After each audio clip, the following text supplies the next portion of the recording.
Hi everyone, welcome to Molly's Story Time. Today's story is The Best Nest by Jenny Woods and Nicola Anderson. It was the day of the Best Nest contest. Little Blue hopped with excitement as birds from all over the world arrived to take part. I can't wait to get started, she chirped. Eagle soared down and landed on a branch, knocking several little birds off it. I'm going to build a huge palace, he announced grandly. Kingfisher was busy admiring his reflection in the pond. My nest will be beautiful, he boasted, preening his bright blue feathers. Just like me. You won't win, squawked Parrot. My nest is going to be amazing. Little Blue began to feel nervous. I'll just try my best, she chirped. The other birds twittered with laughter. As soon as the contest started, Eagle zoomed away. He was in such a hurry he didn't look where he was going.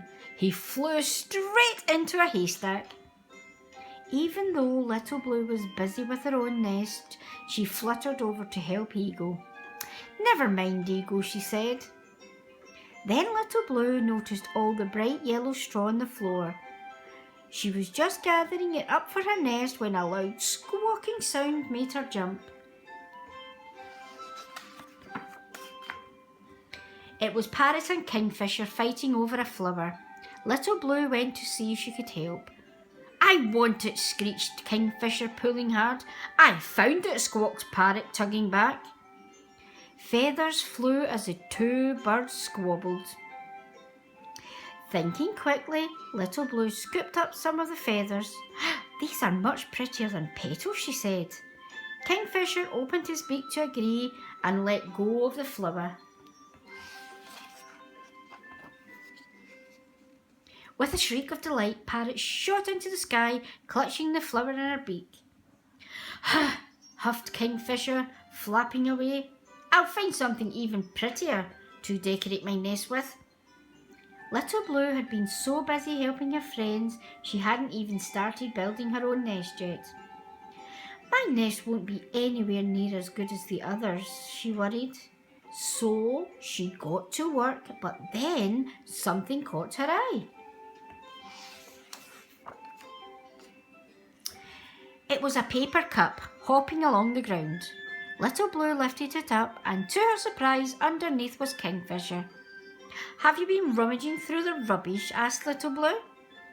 I wanted pretty, shiny, sweet wrappers for my nest, said Kingfisher, who was covered in sticky goo. Little Blue held her beak while she helped Kingfisher wash off the smelly, gunky goo. Kingfisher was so pleased his feathers were fresh and sparkly again, he offered Little Blue some sweet wrappers for her nest. Grabbing the sparkly wrappers, Little Blue finally whizzed over to the nearest tree. Oh dear, she said, looking at the odd bits and pieces. It's a funny mix of things to make a nest from, but I'll try my best. Little Blue frantically set to work. I'm running out of time, she thought in a panic.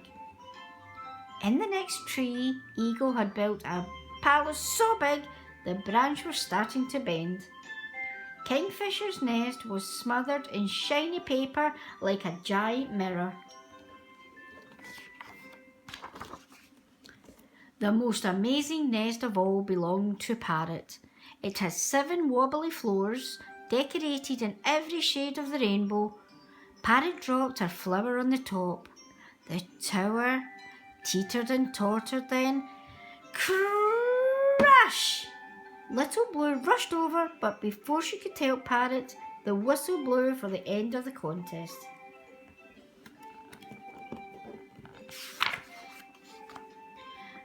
All the birds fell silent as the judge swooped down with the first prize trophy and handed it to Peacock.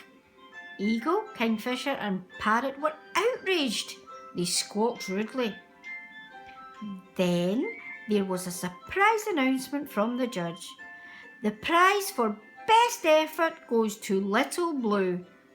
Little Blue was so amazed she couldn't believe her ears. She placed the trophy proudly in her nest. A few weeks later, Little Blue was snuggled up in her nest when she heard a tapping sound. Her eggs were hatching, and soon the nest was full of fluffy little baby chicks.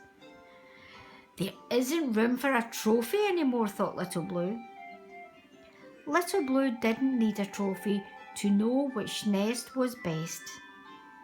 It's the one with my family in it, she said. Thank you for listening, and remember to subscribe to my channel for more great stories.